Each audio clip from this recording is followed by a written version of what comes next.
عرض کر رہا ہوں آپ کی خدمت میں، ہمارے ملک کی جو ٹوٹل ضرورت ہے بجلی کی، ایک ٹرمنالوجی میں اس کو ہم کہتے ہیں 24,000 megawatt. 24,000 megawatt peak hours میں.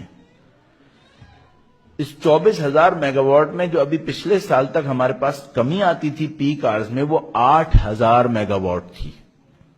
تو آپ سمجھ لیں کہ ہر شہر میں 8 گھنٹے بجلی جانا تو یقینی تھا ہی تھا. اب وہ یہ ہوگا کہ بڑے شہروں میں بجلی کم جائے گی، 8 گھنٹے سے کم گئی تو چھوٹے شہروں میں 8 گھنٹے سے زیادہ جائے گی. یہ ہو رہا تھا ہمارے ساتھ. تو ہماری ٹوٹل ضرورت 24,000 میگا واٹ تھی، جس کے لیے ہم پھنسے ہوئے ہیں. 30%، 33% پانی سے بناتے ہیں، باقی تقریباً 25-27% ہم گیس جلا کے بناتے ہیں، فیول سے بناتے ہیں، اور باقی کچھ فیصد نیوکلیر فلاں فلاں سے بناتے ہیں. اب مزے کی بات ہمارے پاس یہ ہے، قابل افسوس، گلگت بلتستان میں جو صرف پانی ہے اس سے بجلی بننے کا پوٹینشل 2 لاکھ میگا واٹ ہے.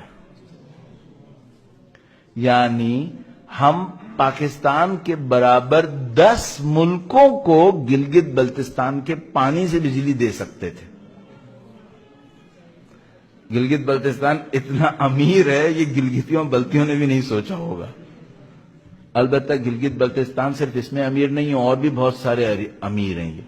لیکن میں عرض کرتا ہوں کہ یہ دنیا کے وہ امیر ہیں جو غریب ترین لوگ ہیں. خیر اس کی ایک کہانی علیحدہ ہے. تو ہمارا اور ناروے کا یہ معاملہ چل رہا ہے. تو ہم لوگ ان کے مقابلے میں ایک کام کر رہے ہیں جس کی ہمیں سزا مل رہی ہے، اس کو ہم کہتے ہیں کفران نعمت. جب کوئی قوم کفران نعمت کرتی ہے تو اس کو بہت سخت وقت اٹھانا پڑتا ہے. ہم کفران نعمت کر رہے ہیں. ایک اور بات بھی عرض کرتا چلوں تاکہ بات اس چیپٹر میں کمپلیٹ ہو. آپ کو یاد ہوگا ہماری ٹوٹل نیڈ کتنی ہے بجلی کی؟ 24,000 میگا واٹ. گلگت بلتستان ہمیں 2 لاکھ میگا واٹ پانی سے دے سکتے ہیں. پانی گرین انرجی ہے، لیکن اس میں ایک پرابلم ہے، اس میں پیسہ آئے گا کہاں سے؟ اگر ہم ملک سے چوری نہ کریں تو آ جائے گا، لیکن ظاہر ہے ہم نے چوری کرنی ہوتی ہے. تو جو ملک سے چوری کرنے والے ہیں ان کے پاس پیسہ کہاں سے آئے گا؟ وہ بیچارے خود اپنی جیبوں کو بھر رہے ہوتے ہیں. تو اس خاطر ہمارے ڈیم نہیں بن رہے. ہمارے پاس ایک اور آپشن بھی تھا. بھئی ایسا ہے کہ ہمارے پاس ایک فینومینا ہوتا ہے جس کو ہم کہتے ہیں ونڈ کوریڈور. ونڈ کوریڈور وہ کیسے؟ آج صبح ہی میں کافی وقت پلان کرنے کے بعد ہرن مینار دیکھنے گیا. ہرن مینار آپ نے تقریباً کافی لوگوں نے دیکھا ہوا ہوگا باہر.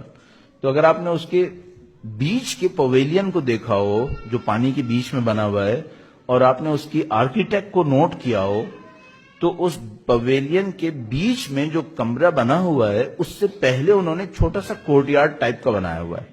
اس کے اندر ہوا کو گھمانے کے لیے انہوں نے اینگلز دیے ہوئے. ہوا کو گھمانے کے لیے صرف 2 سائڈ پہ چھوٹے چھوٹے آؤٹ لیٹس باہر سے نظر آ رہے ہیں. جو 8 پہلو ہیں اس میں صرف 2 میں وہ چھوٹے چھوٹے نظر آ رہے ہیں. شاید کوئی دیکھ بھی نہیں پاتا ہوگا.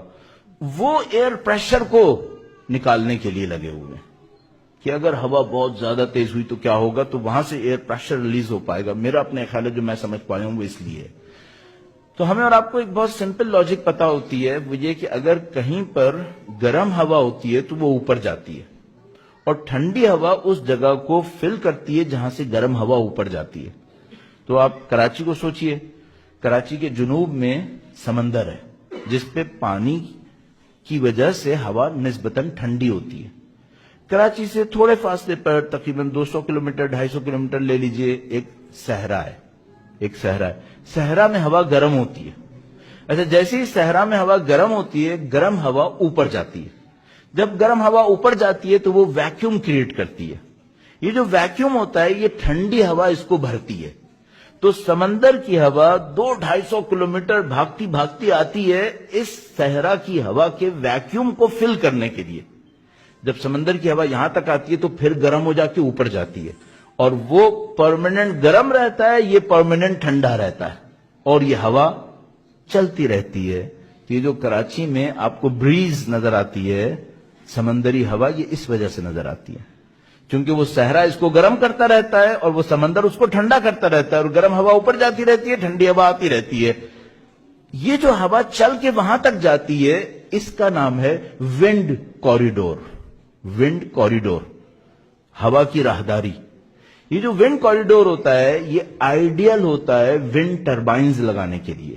یہاں پر اگر آپ ونڈ ٹربائنز لگائیں تو آپ کو ہمیشہ بجلی ملے گی. جب تک صحرا صحرا ہے، جب تک سمندر سمندر ہے، سمندر ٹھنڈا ہے، صحرا گرم ہے، ہوا چلے گی اور بجلی بنے گی. سندھ میں جو ونڈ کوریڈورز ہیں 2-3 پرومیننٹ ہیں، یہ واقعاً بڑی تکلیف دہ چیز ہے. سندھ میں جو ونڈ کوریڈورز ہیں ان کی بجلی کی پوٹینشلز 50,000 میگا واٹ ہے. صحیح ہے؟ تو اگر ہم صرف گلگت بلتستان کو لیں 2 لاکھ اور صرف سندھ اور بلوچستان کے ونڈ کوریڈورز کو لیں تو 50,000، تو ہمارے پاس 2.5 lakh mega what green energy کا پوٹینشل ہے. اور ہمیں صرف 24,000 چاہیے جس کے لیے ہم 8 گھنٹے خوار ہو رہے ہیں. صحیح ہے؟ اچھا، ابھی میں نے سورج کو کاؤنٹ کیا ہے کیا؟ نہیں. یورپین کنٹریز کہتے ہیں کہ اگر ایک سال میں 165 دن سورج نکل آئے تو سولر انرجی فیزیبل ہے. کراچی جیسے شہر میں 300 دن سورج نکلتا ہے. سولر انرجی کتنا فیزیبل ہے اللہ جانتا ہے، اور پورے پاکستان میں کتنا فیزیبل ہے بس خدا ہی جانتا ہے. لیکن کیا ہم نے کوئی فائدہ اٹھایا؟ اس کو ہم کہتے ہیں کفران نعمت.